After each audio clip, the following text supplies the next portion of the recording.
ओम नमो भगवते वासुदेवाय। स्वागत है आप सभी का हमारे चैनल पर।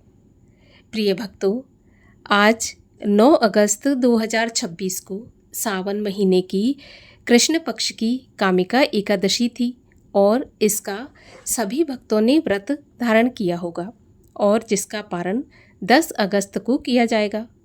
एकादशी का व्रत 3 दिन नियम पालन के साथ किया जाता है।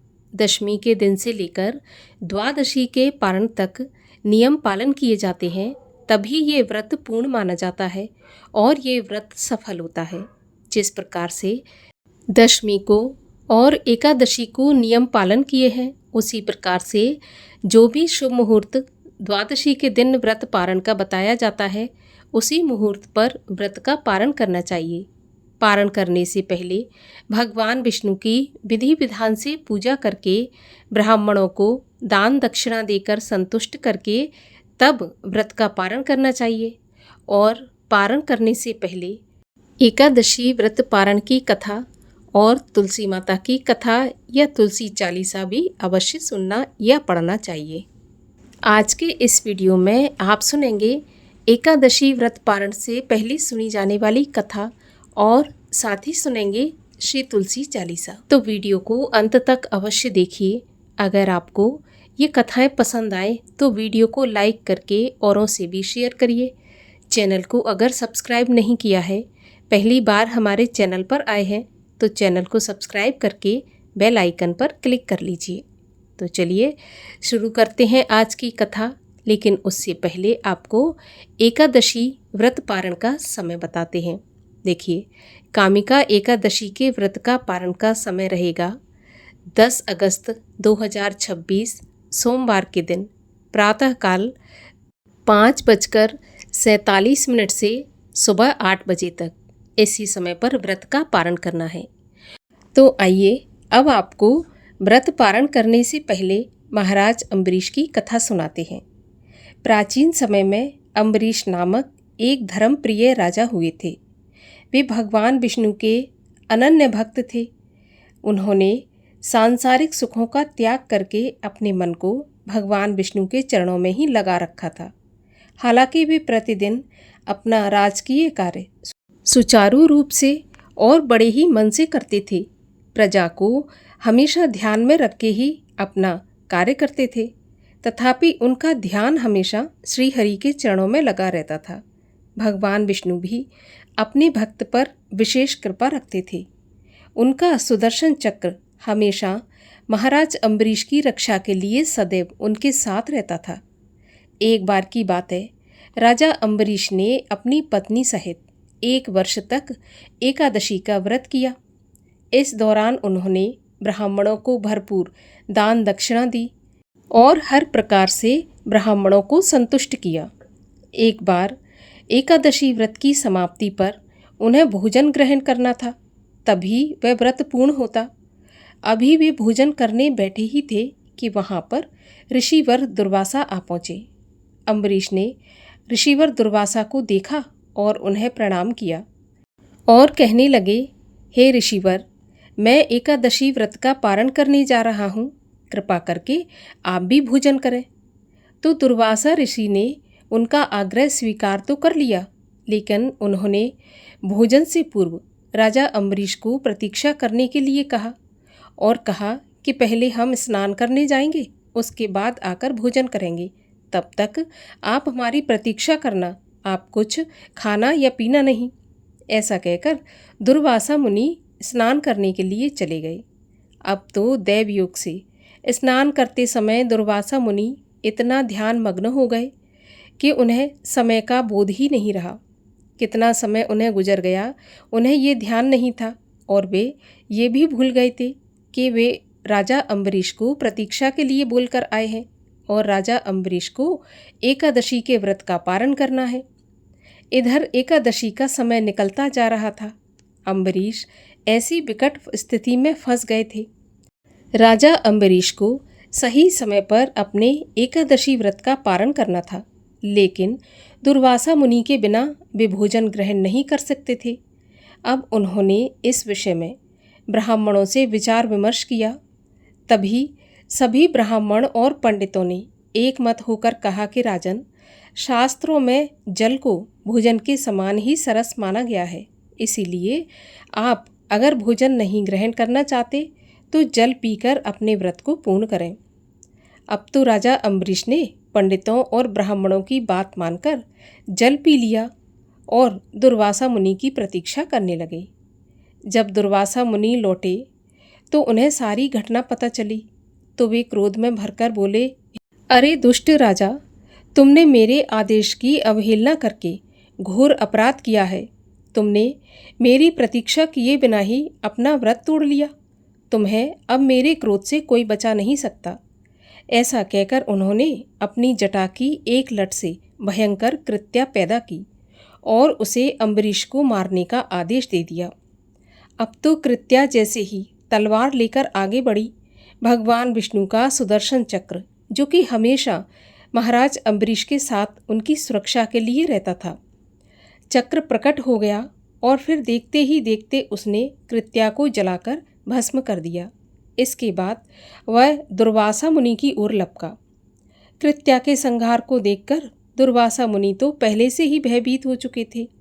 चक्र को अपनी तरफ आते देख उनका साहस जवाब दे गया और दुर्वासा मुनि प्राण बचाकर वहाँ से भाग निकले, लेकिन चक्र ने उनका पीछा नहीं छोड़ा। तब दुर्वासा मुनि जहाँ जहाँ गए, चक्र उनके पीछे पीछे गया। सबसे पहले दुर्वासा मुनि ब्रह्मा जी के पास गए और मदद के लिए गुहार लगाने लगे, लेकिन ब्रह्मा जी ने उन्हें बचाने में असमर्थता प्रकट की और कहा कि आप भगवान शिव के पास जाइए, कदाचित भगवान शिव आपकी रक्षा कर सकें। ऐसा सुनकर दुर्वासा मुनि भगवान शिव के पास कैलाश पर्वत पर पहुँचे और भगवान शिव से कहा कि मेरी सुदर्शन चक्र से रक्षा कीजिए। ऐसा सुनकर भगवान शंकर बोले कि मुनिवर, आपको भगवान विष्णु की शरण में ही जाना चाहिए, वे ही केवल सुदर्शन चक्र से आपकी रक्षा कर सकते हैं। अब तो दुर्वासा मुनि ने तनिक भी देर नहीं की और दौड़े दौड़े वैकुंठ लोक में पहुँचे और भगवान विष्णु से रक्षा करने की प्रार्थना करने लगे। दुर्वासा मुनि के दीन वचन सुनकर दयानिधि भगवान श्री हरि विष्णु बोले, हे मुनिवर, मुझे मेरे भक्त मुझसे भी अधिक प्रिय हैं। यदि कोई मेरा अपमान कर दे तो मैं ये सहन कर सकता हूँ, लेकिन यदि कोई मेरे भक्तों का अपमान करता है तो यह मुझे बिल्कुल भी अच्छा नहीं लगता। जिसने मेरे चरणों में स्वयं को समर्पित कर दिया हो, उस भक्त को भला मैं कैसे छोड़ सकता हूँ। यदि आप अपने प्राणों का हित चाहते हैं तो आप उन्हीं अम्बरीश की शरण में जाएं। अब तो केवल वे ही आपको अभय प्रदान कर सकते हैं। अगर वे सुदर्शन चक्र को आज्ञा देंगे तो ही सुदर्शन रुकेगा। अब तो थक हार कर दुर्वासा मुनि राजा अम्बरीश के पास पहुँचे और उनसे क्षमा मांगने लगे और कहने लगे, हे महाराज अम्बरीश, कृपा करके मुझे क्षमा कर दीजिए। तब दयालु अम्बरीश ने उन्हें क्षमा कर दिया। इसके बाद उनकी प्रार्थना से सुदर्शन चक्र अदृश्य हो गया। इसके बाद उन्होंने दुर्वासा मुनि का यथोचित सत्कार किया। उनके इस व्यवहार से दुर्वासा मुनि अत्यंत प्रसन्न हुए और उन्हें आशीर्वाद देकर वहाँ से चले गए। इसके बाद अनेक वर्षों तक राजा अम्बरीश ने सुखपूर्वक राज्य किया और इसके बाद अपनी भक्ति और निष्ठा से मृत्यु के बाद मोक्ष को प्राप्त किया।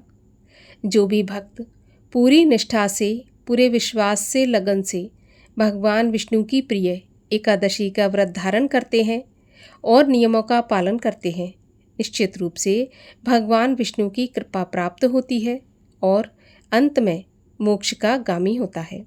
बोलिए भगवान विष्णु की जय, तुलसी माता की जय। और आइए अब सब मिलकर गाते हैं तुलसी चालीसा। श्री तुलसी महारानी करूं विनय सिर नाय, जो मम संकट हो विकट दीजय मात नशाय। नमो नमो तुलसी महारानी, महिमा अमित न जाए बखानी। दियो विष्णु तुमको सम्माना, जग में छायो सुयश महाना।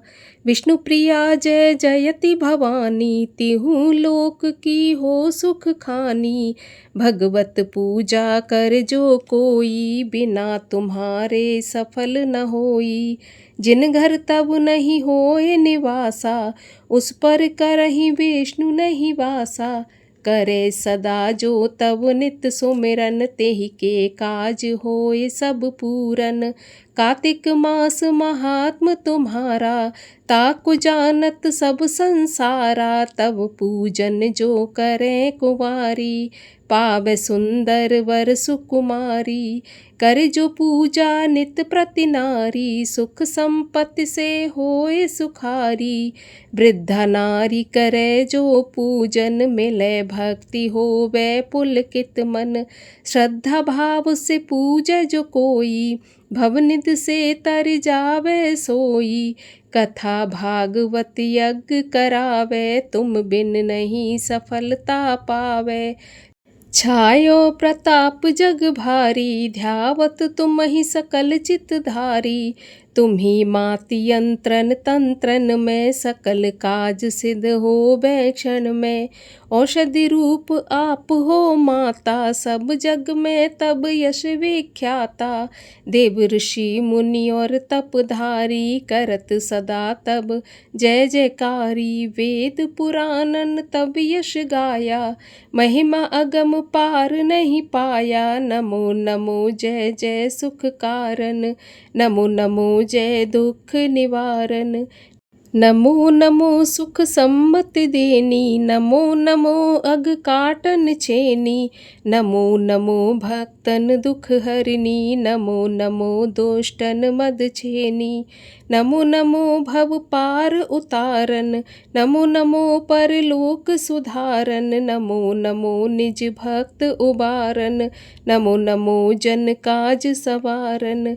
नमो नमो जय कुमत नशावन, नमो नमो सब सुख उपजावन। जयति जयति जय तुलसी माई, ध्याऊं तुमको शीश नवाई।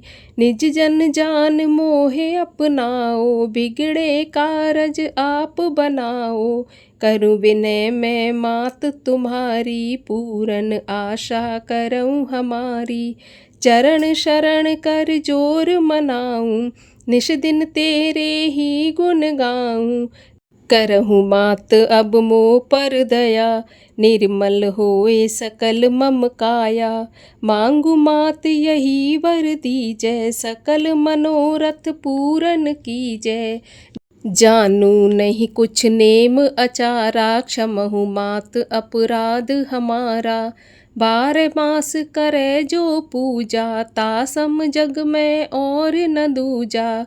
प्रथम ही गंगा जल मंगवावे, फिर सुंदर स्नान करावे। चंदन अक्षत पुष्प चढ़ावे, धूप दीप नैवेद्य लगावे। करे आचमन गंगा जल से, ध्यान करे हृदय निर्मल से। पाठ करे फिर चालीसा की, अस्तुत करे मात तुलसा की। एहि विधि पूजा करे हमेशा, ताके तन नहीं रहे कलेशा। करे मास कार्तिक का साधन, सोवे नित पवित्र सिद्ध हुई जाही। है यह कथा महासुखदाई, पढ़े सुने सो भव तर जाई। यह श्री तुलसी चालीसा, पाठ करे जो कोय। गोविंद सो फल पावहीं, जो मन इच्छा होय। जय तुलसी माता मैया, जय तुलसी माता। सब योगों के ऊपर, सब लोगों से ऊपर, सब जग की सुखदाता। ओम जय तुलसी माता। बटपुत्री है श्यामा, सुरवल्ली है ग्राम्या। विष्णु प्रिय जो तुमको, सेवे सो तर जाता। ओम जय तुलसी माता। हरि के शीश विराजत, त्रिभुवन से हो वंदित, पतित जनों की तारिणी तुम हो विख्याता।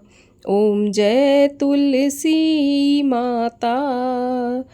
लेकर जन्म विजन में आई दिव्य भवन में, मानव लोक तुम्ही से सुख संपत्ति पाता।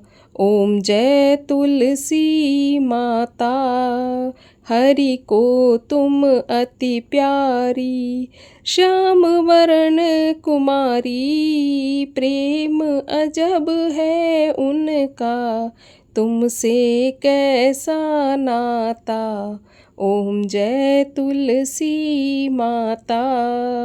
जय तुलसी माता मैया, जय तुलसी माता। रुज से रक्षा करके भव से तर जाता।